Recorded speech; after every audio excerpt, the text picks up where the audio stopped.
6 months is not a long time to prepare for a war against a civilization 11,000 years old. 6 months is barely enough time to build a house, let alone an army capable of standing against 6 vessels that had, in a single afternoon, made every human government on the planet forget the borders they'd spent 1,000 years dying over. But 6 months was what Captain Vaisrak had given them, whether he meant to or not, and humanity had never needed more than a deadline to discover what it was capable of. Commander Elena Reyes had not slept more than 4 hours a night since the day she put 2 missiles into the flank of an alien warship and watched the sky refuse to fall on her for it. She had traded her flight suit for a different uniform now, one with no insignia because the organization she reported to didn't officially exist yet. It had a name, whispered rather than printed, the Seoul Defense Initiative. It had no flag. It had no anthem.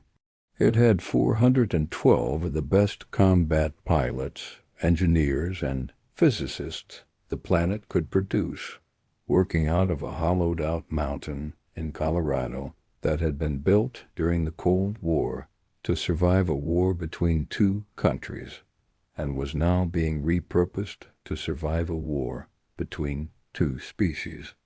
Reyes stood at the edge of a hangar that had not existed 8 months earlier, watching something rise off the concrete floor that had never existed at all. It was not beautiful.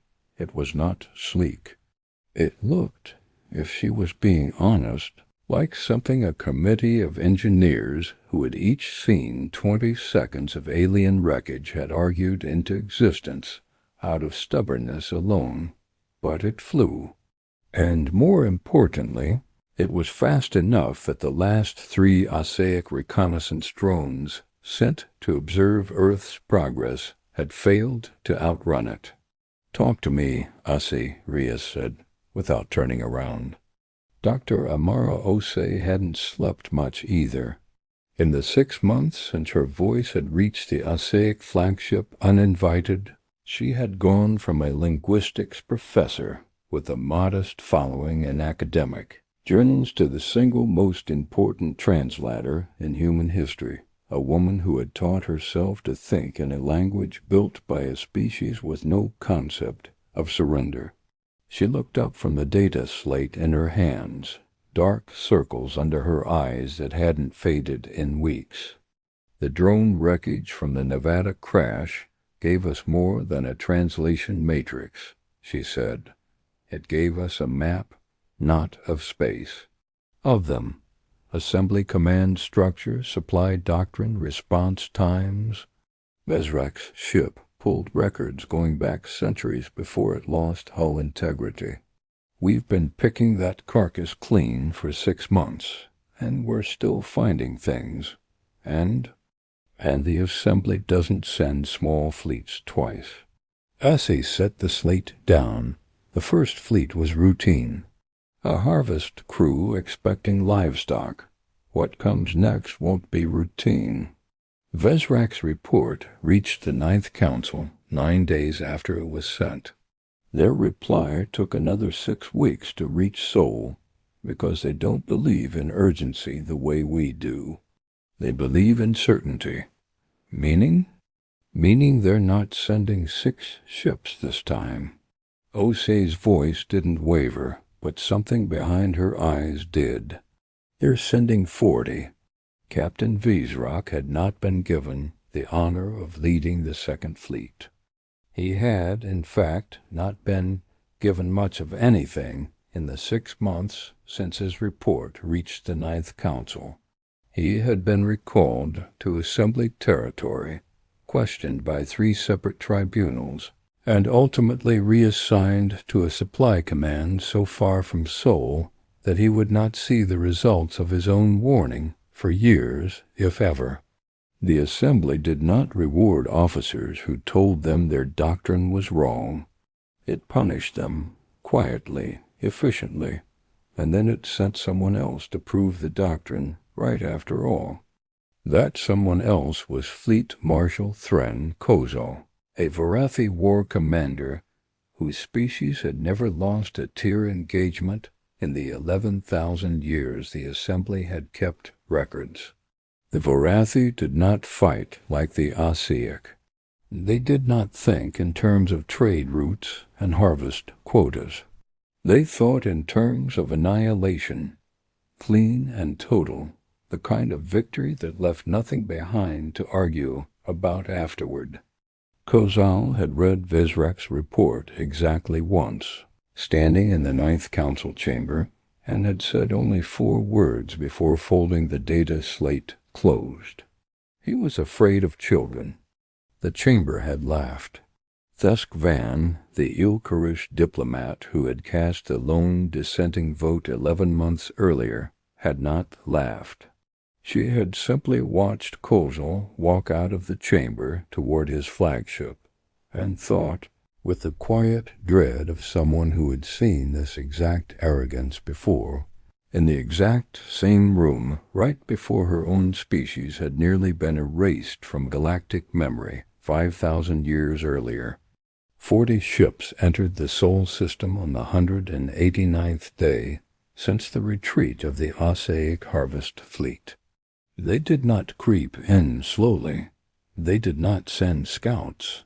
Kozal did not believe in subtlety, because subtlety was for species that feared consequences, and the Varathi had never once in 11,000 years faced consequences they could not simply outlast. What Kozal found waiting for him instead was not the primitive, fractured planet Vizrak had described in his final report. It was a planet with teeth. The first wave of human interceptors launched from 6 different continents within the same 90-second window, a level of coordination that no assembly war planner would have believed possible from a species that, less than a year earlier, had been fighting 3 separate wars against itself. They were not assembly-grade warships. They could not have been, not yet, not with 6 months and a scavenged translation matrix as the only head start humanity had ever been given. But they did not need to be assembly-grade. They only needed to be enough. Rays flew point on the assault, in a craft that human engineers had nicknamed the Hornet's Nest, not because it was elegant, but because of what it did the moment it got close enough to an assembly hull to matter. It carried no missiles. It carried something worse, something reverse-engineered from the guts of the same Nevada wreckage that had given Osei her translation matrix, a short-range disruption charge, built to do to assembly shielding exactly what Ray Ace's missiles had done to Vizrak's translator relay 6 months earlier. It did not need to punch through assembly armor. It only needed to make that armor blind, deaf, and alone for exactly as long as it took a human pilot to finish the job. "Command, this is Hornet Actual," Reyes said, banking hard through a storm of return fire that would have vaporized her a year earlier, and now merely rattled her teeth in her skull. "I have 6 enemy vessels breaking formation." Repeat, they're breaking formation? They didn't expect that. Copy, Hornet Actual. Fleet Marshal Kozal's command ship has been located. Designation, the Undying Reach. All units converge on secondary target. Kozal, watching from the bridge of the Undying Reach, felt something he had not felt in 11,000 years of Varathi military history. Confusion. His sensors told him the human interceptors were individually laughably weak. Their weapons should not have been able to disrupt assembly shielding at all, let alone with the consistency his tactical officers were now reporting. His doctrine, refined over millennia of total warfare against 100 different civilizations, had never once accounted for an enemy that would reverse engineer a weapon from its own wreckage and use it against the very species that built it within the space of 6 months.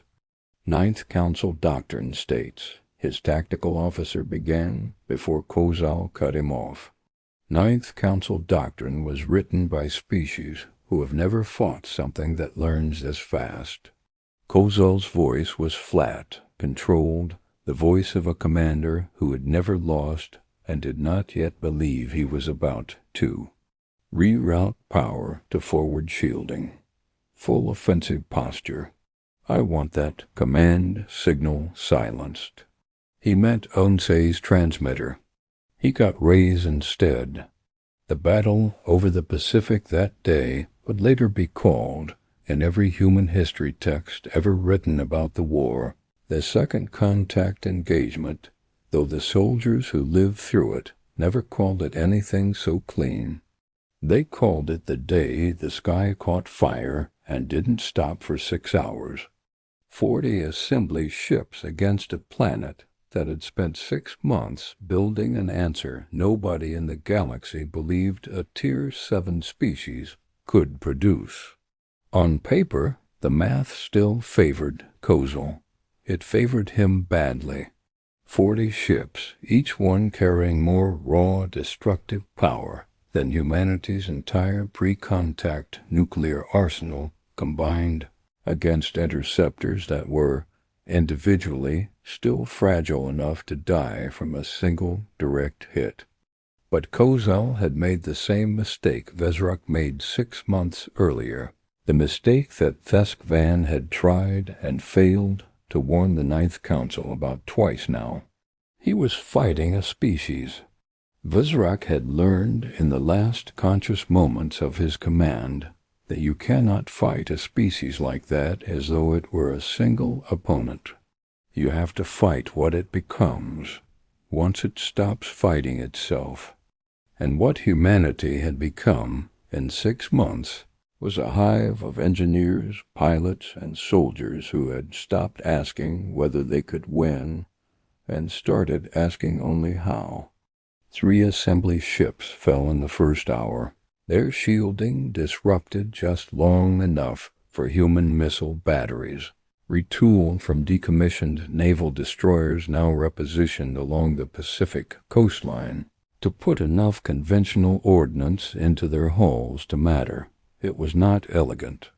It was not the kind of victory the assembly recorded in its histories, clean single strikes from superior technology.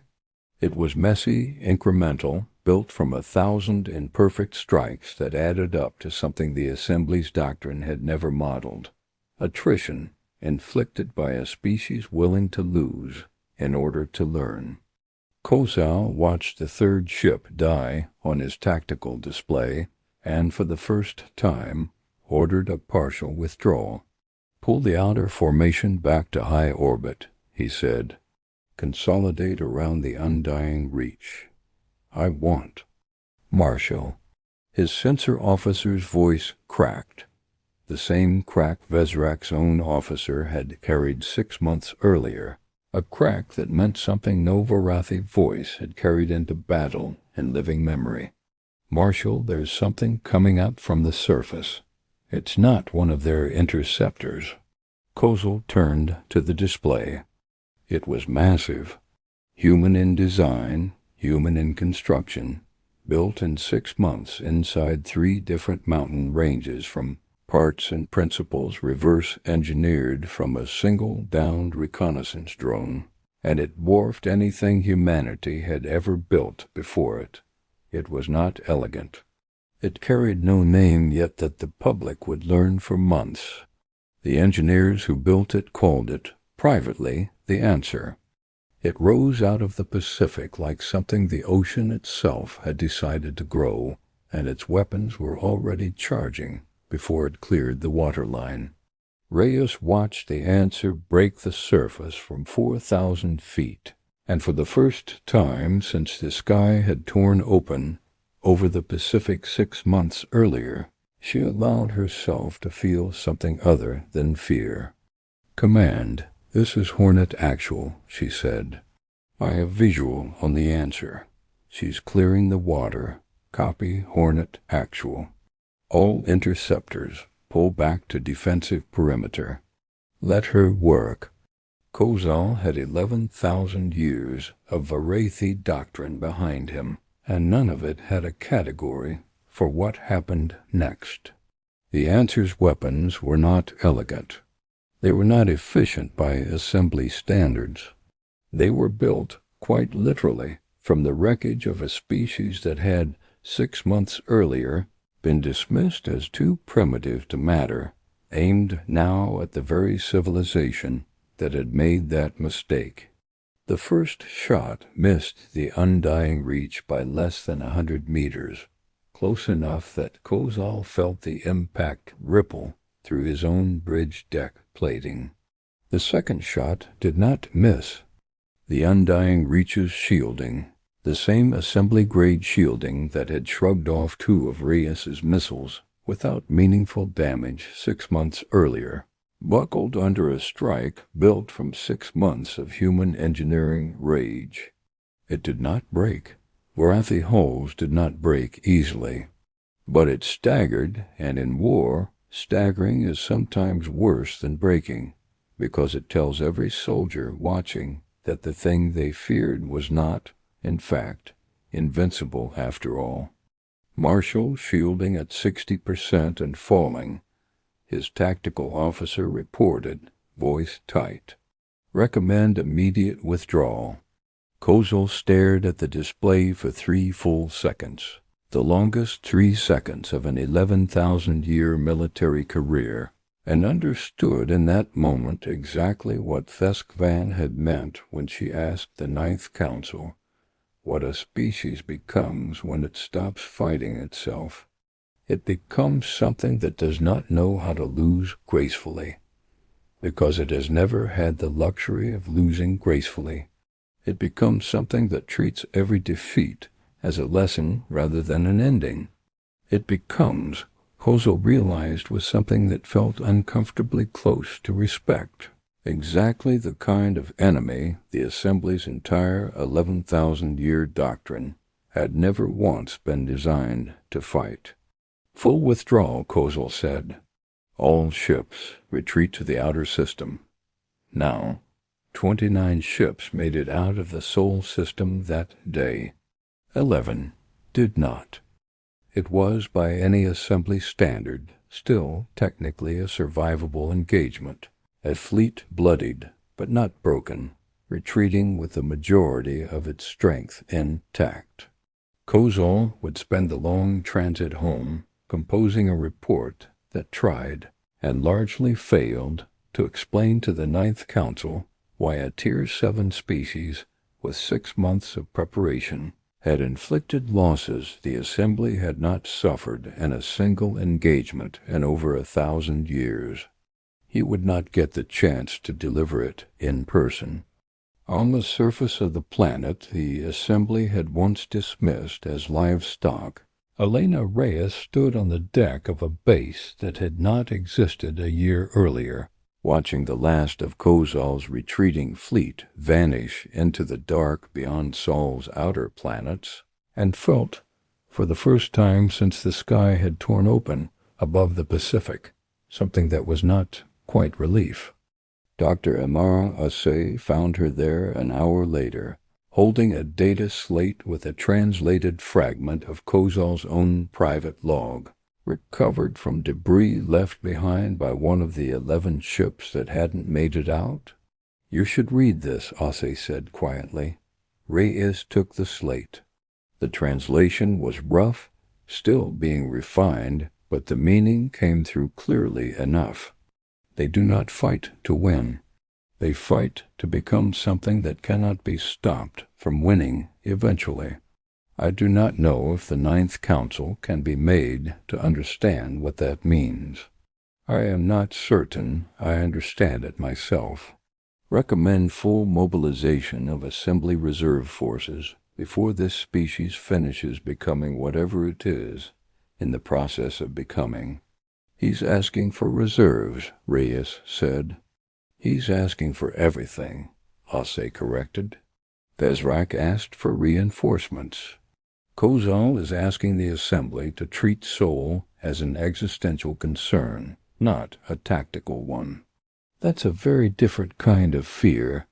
Reyes looked out at the darkening sky, where the last traces of the retreating fleet had already faded from visible light, though every sensor on the planet was still tracking their heat signatures as they cleared the system. "How long until the Ninth Council answers this one?" she asked. Assay didn't look away from the sky either. Bezrak's report took 9 days to arrive and 6 weeks to get a reply. Kozal's fleet just lost 11 ships, confirming everything Bezrak warned them about, plus interest. "I don't think this is going to take 6 weeks. How long, Amara?"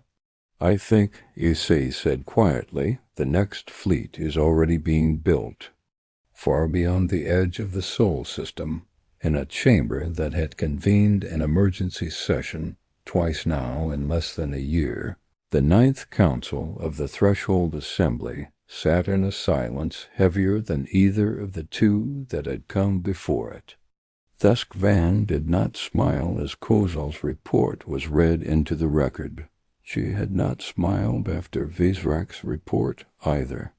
There was nothing satisfying about being right about a mistake that was still actively costing lives, human and Assembly both, and would go on costing more of them the longer the Ninth Council refused to understand what it was actually looking at. "2 fleets," said a representative of the Drassa Combine, a species whose entire economy depended on the orderly harvesting of pre-warp civilizations, and who had watched that economic model take its first real crack in 11,000 years of Assembly history. 2 fleets. And this species has cost us more than we have lost in the last millennium combined. "It is not the fleets that should concern you," Theskvan said. "It is what happens the next time they win." "They have not won," another voice cut in. "They have survived. There is a difference." "For now," Theskvan said. But Kozal's own log states it plainly. They do not fight to win a single engagement. They fight to become something incapable of losing the war. Every ship you send them teaches them something new about how to kill the next one. Every month you give them to prepare, they use. She paused, letting the silence stretch across the chamber the way it had stretched twice before. "The question is no longer whether Sol can be harvested. The question is how much of the Assembly's own strength you are willing to spend finding that out." No one in the chamber had an answer, but far below them, on a small blue planet that had spent its entire history fighting itself and had only just discovered twice now what it looked like when it stopped, the next generation of the answer was already being built. Bigger, faster. Built not from 6 months of scavenged wreckage, but from 2 full battles' worth of Assembly technology, studied, dissected, and turned back against the civilization that had built it. Humanity had stopped asking whether the Assembly would come back. It had started asking only when, and had already begun preparing for what would come after that. If you thought 2 engagements with the Assembly would be enough to make the galaxy understand what they'd actually found in that solar system, you were wrong, and so was every single member of the Ninth Council. Because what happened next didn't happen over the skies of Earth at all. It happened when humanity stopped defending Sol and started deciding it was time to go looking for a fight of its own. Next time on The Rise of Earth, Episode 3, The Fleet That Refused to Die. You are not going to believe what Commander Reyes finds waiting for her at the edge of the Assembly's own territory. And you really won't believe who's flying it. Thank you for staying with me all the way to the end of this one. If you enjoyed Episode 2, Do me a favor and drop a comment telling me what you think humanity builds next. I read every single one of them. Hit subscribe and turn on notifications so you don't miss episode 3 the moment it drops. And if you want early access right now, the join link is below. Until next time, this has been Nova Archives. Stay curious. Stay human.